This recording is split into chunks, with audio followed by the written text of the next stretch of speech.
Lecture 2 on the all-seeing eye.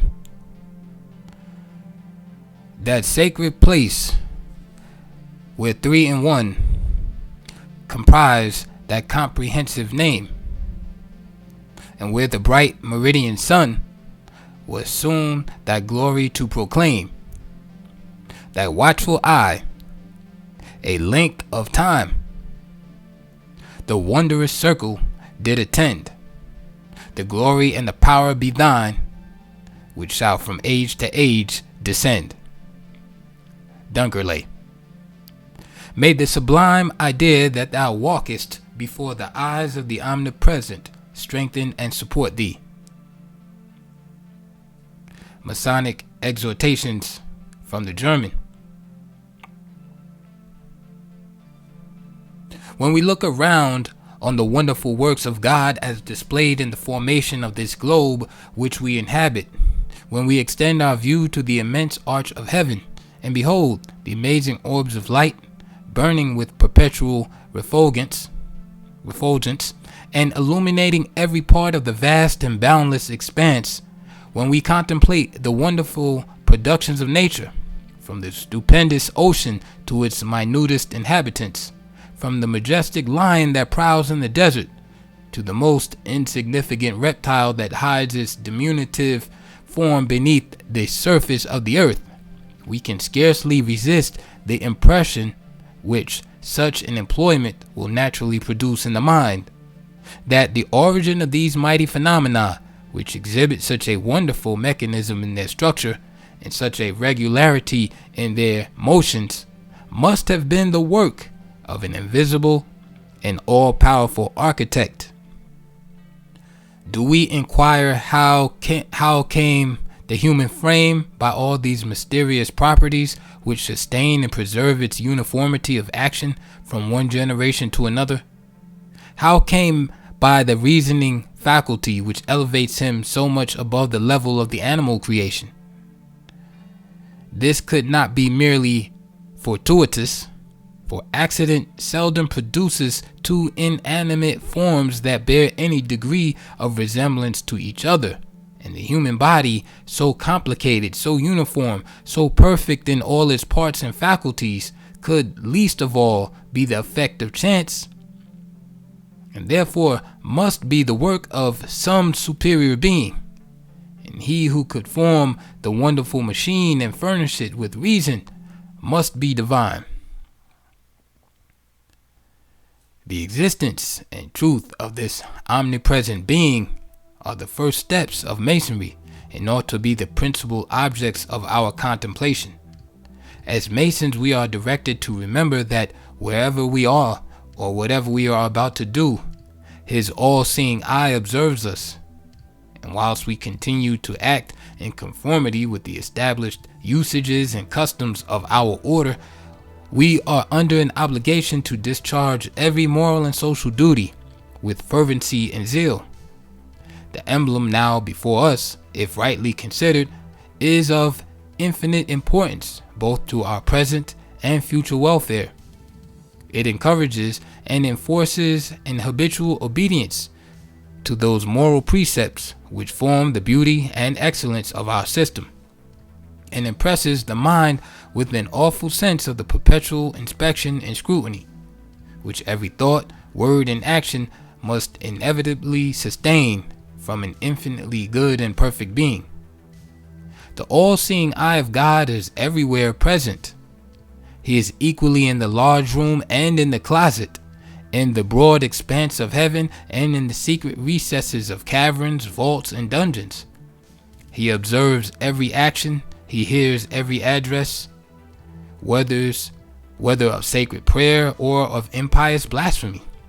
The ground of a lodge is said to be holy, in reference to a certain hill in Judea, where the deity frequently condescended to communicate with man, first with Enoch, when he was translated to heaven without passing the gates of death, then with Abraham, when he obeyed the divine command and actually bound his son Isaac, in whom all the promises centered, for the purpose of sacrifice, but was arrested by a voice from on high. Next, with King David, when he offered up that acceptable sacrifice which was approved by supernatural fire from heaven. And lastly, with King Solomon at the dedication of the temple. And on this spot, the divine Shekinah dwelt until the Babylonian captivity. But however our lodges may be hallowed by reference to these striking events, and hence be esteemed blessed with the continual presence of the divinity, there is no place however secret or however barred from human observation. But God is equally and substantially present. The universe, extended beyond the reach of human ideas, where worlds are piled on worlds innumerable, wildly distant from the smallest speck in that superb vault of studded lights, which human ingenuity, with all its implements of science, can trace, is the solemn temple of the Lord. And here and everywhere his all-seeing eye is always present. Here is the open arch of heaven. The divine finger may be seen, that glittering canopy, where every orb of light chants forth a song of praise. Here the contemplative mason lifts up his heart to his maker, assured that in whatever circumstances he may be placed, if he be the friend of virtue, he still enjoys the sunshine of God's almighty protection. Should he, like Joseph, the son of Jacob, be confined to the solitary cell of a dungeon, his all-seeing eye is there. Or should he unhappily visit the haunts of debauchery and licentiousness, he is there also. Whether the mason practice virtue or vice, whether he be an ornament to his profession or disgrace it by acts of fraud and violence, he cannot rid himself of that all-seeing eye which is upon him wherever he goes, which follows him into his most secret retirements and beholds the hidden thoughts and practices of the heart. If in the spirit of Masonic philanthropy he present his might in secret to the worthy distressed, his reward is not lost. For God has beheld the transaction and shall return it openly in sevenfold blessings. And he is equally present where injustice and wrong are committed. He hears the cry of the virtuous oppressed and will shortly interpose at the most convenient season. These considerations have something so awful in their nature and tendency that they can scarcely fail to produce a salutary impression. You must feel confounded when you are about to commit an evil action. If for a moment you call to mind your Masonic lessons and reflect that the all-seeing eye is upon you, that invisible eye whose power could prevent the greatest enormities, and not only strike you with instant death, but destroy both soul and body forever. The ancient idolaters, in all their various systems of worship, had some faint ideas of an eternal and omnipresent God, which must necessarily have been derived from the true religion, and was undoubtedly preserved in the mysteries, along with the doctrine of a future state. Pausanias informs us that they worshipped a God who is eternal. His words are remarkable. Orpheus said, God is one. He is of himself alone. All things are born of him, and he is the governor of this world. Pythagoras also, to the same effect, says, there is but one God who created all things. Plato adds, God is the parent of all things. Euripides, Sophocles, Lucan, and other Greek and Latin poets and philosophers say the same thing. The great Cudworth has effectively shown that the Egyptian mystagogue taught to the initiated the unity and omnipresence of the Godhead.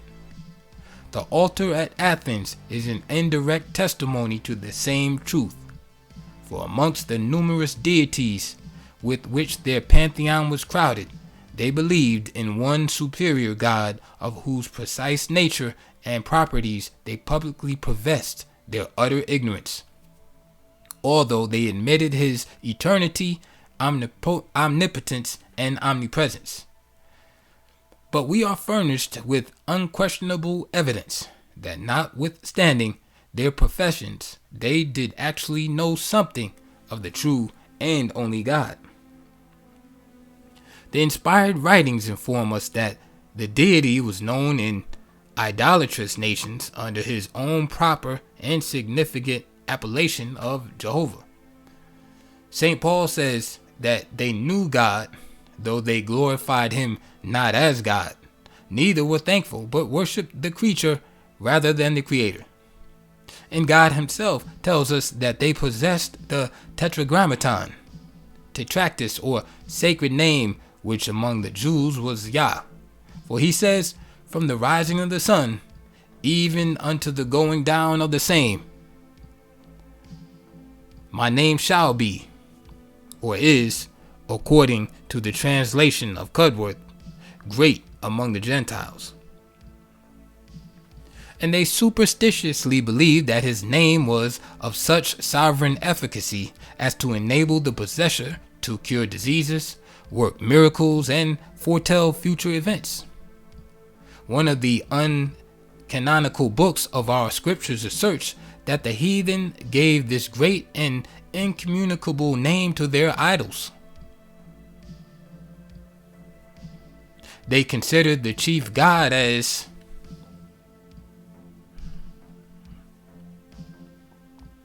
or he that hath many names. Accordingly, he was known by a great variety of appellations, all signifying the same being, whose eye is in every place, beholding the evil and good.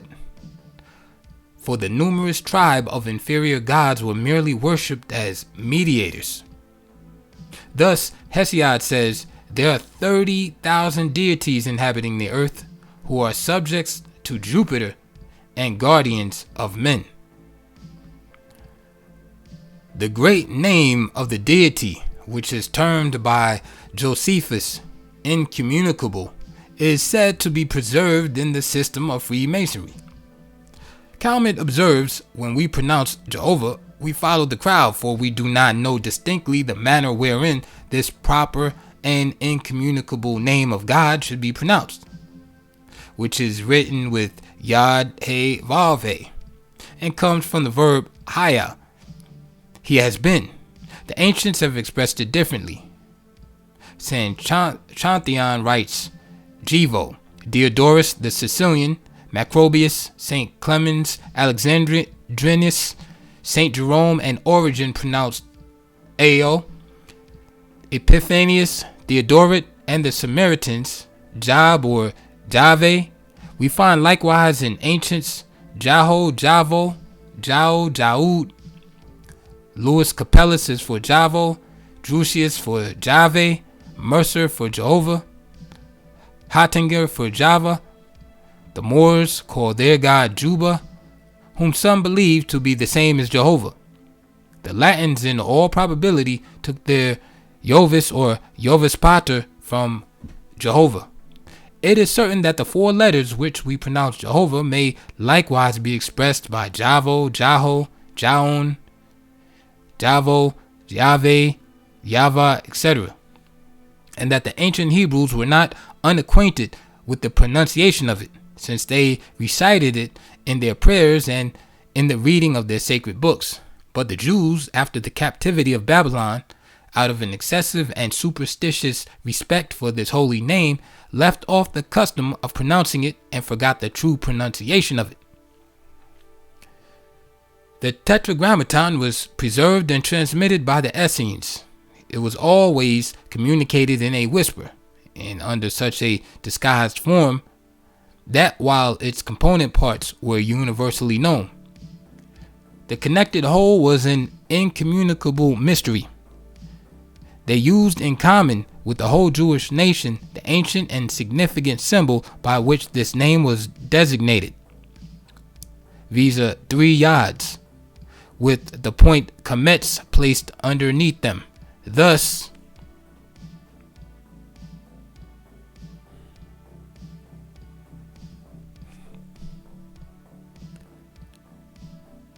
to express the equality of the three persons of which they believed the Godhead to be composed. This holy name they held in the utmost veneration. Camlet says they believed the name of God to include all things. He who pronounces it, say they, shakes heaven and earth and inspires the very angels with astonishment and terror. There is a sovereign authority in this name. It governs the world by its power. The other names and surnames of the deity are ranged about it like officers and soldiers, about their sovereigns and generals. From this king name they receive their orders and obey.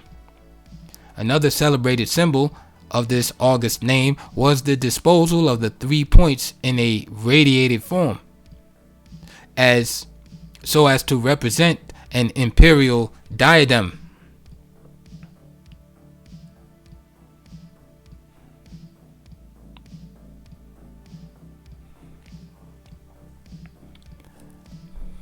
This letter, Shin 2, was adopted as a mysterious emblem to designate the Tetragrammaton,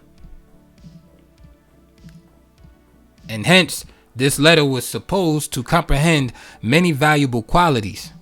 It was therefore deeply engraven by the Jews on their phylacteries, both before and behind, to induce the protection of the omnipresent deity it represented.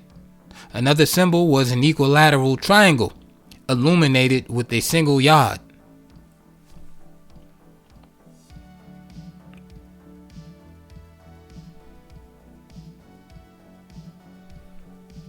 This initial letter, Yah, denotes the thought, the idea of God. It is a ray of light, say the enraptured Kabbalists, which darts a luster too transcendent to be contemplated by mortal eye.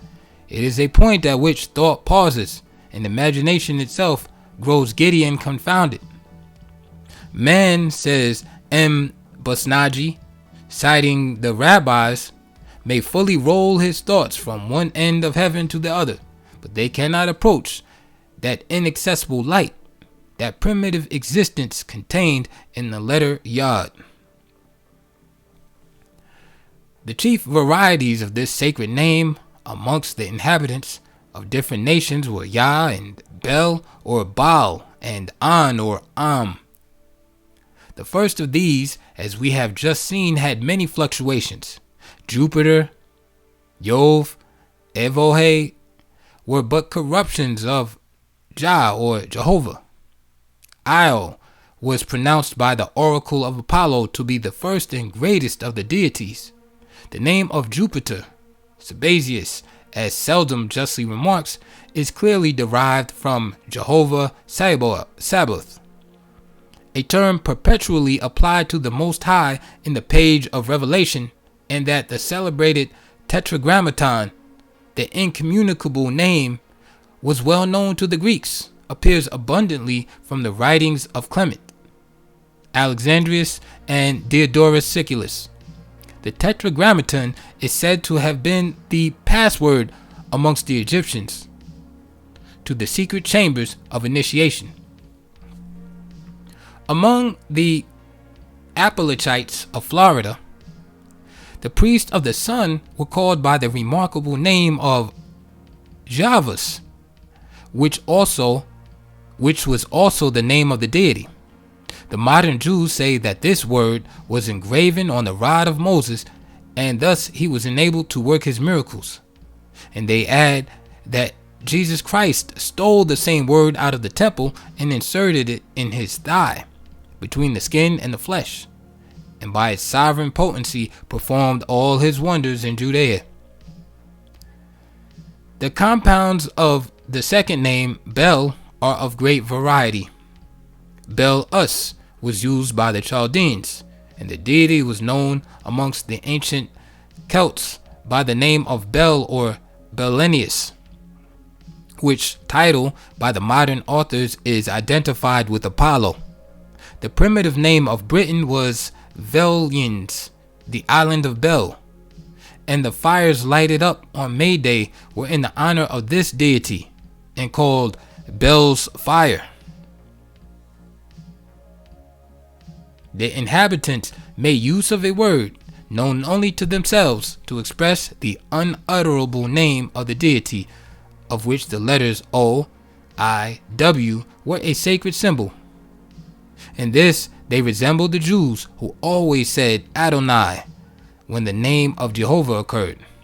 Another variation was Baal or Baal, as Baal Rama used by the Indians, Balder by the Goths, Baal and Baal-zebub by the Sidonians, Baal Berith, the god of the Shechemites, Baal Peor or Baal Re'im of the Moabites, Baaltis of the Phoenicians, and Baal Zephon of the Egyptians.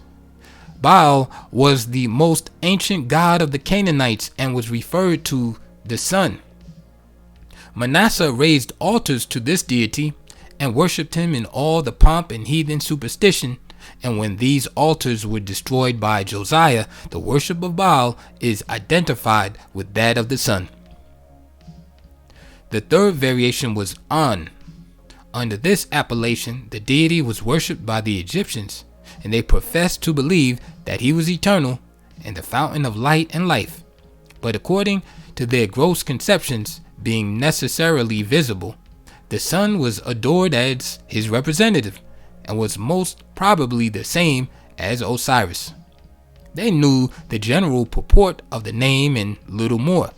If they believed On to be the living and eternal God, they allowed the same attributes to the sun, which they undoubtedly worshipped as the Lord of the creation. Oannes was the god of the Chaldeans, and Dagon of the Philistines, both of which are derivations of the same name.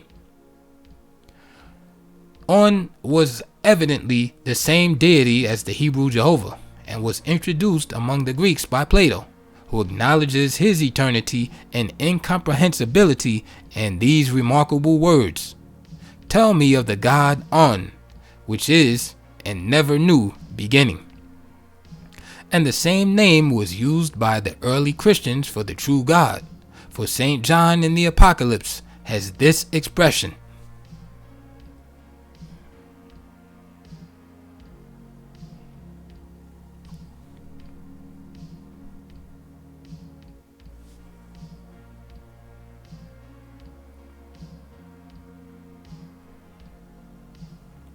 which is translated in our authorized version of the scriptures by Him, which is, and which was, and which is to come.